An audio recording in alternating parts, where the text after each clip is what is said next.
Welcome to the Keystone Module 2 training video for literature. In this training, you'll learn how to navigate the Keystone online testing system and practice using the tools you'll need for the actual exam.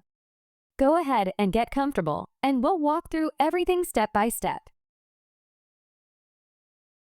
Today you will practice using the Keystone online testing system. You can see here how the Keystone exams are organized by subject: biology, algebra 1, and literature. Each subject is assigned based on your grade level and whether you've already taken the exam. For this training, we're focusing specifically on literature, so everything you do will be preparing you for that experience. Step 1 is to access the website. At the end of this video, you can either click the Keystone training link located below or come back to this section of the video to copy and paste the web address into your browser. Take your time here. If the link doesn't work right away, just carefully type it in. Once you're on the site, you'll be ready for the next step. Step 2 is to select your subject. On the screen, you'll see several options. You want to choose English Language Arts, which is the literature test. Make sure you select the correct subject before moving forward so you're practicing the right material. Now for Step 3. Click on the Keystone exam and select Literature. This is where you officially enter the literature training environment, so double-check that you clicked the correct option before continuing. Step 4 is to verify your information. Take a moment to review everything on the screen.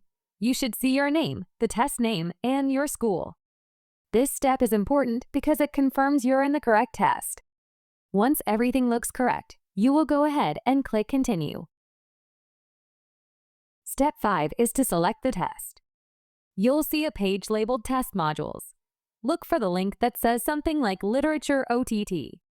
You will click that link to begin your training test. Step 6 brings you to the Attention and Setup page. This page includes important testing rules and reminders. You will take a moment to read through it carefully. It explains that you should not copy or share any part of the test and that all materials are secure. When you're ready, you will click Continue to move forward. Step 7 is to review the instructions. You'll now see a directions screen with important testing rules. Be sure to read these carefully.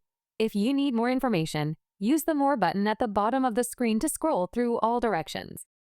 This helps you understand exactly how the test works before you begin.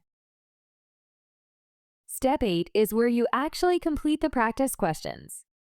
As you work through them, pay attention to the practice hints. These will help you learn how to use the tools built into the test. Remember, this is practice. You do not need to get every answer correct.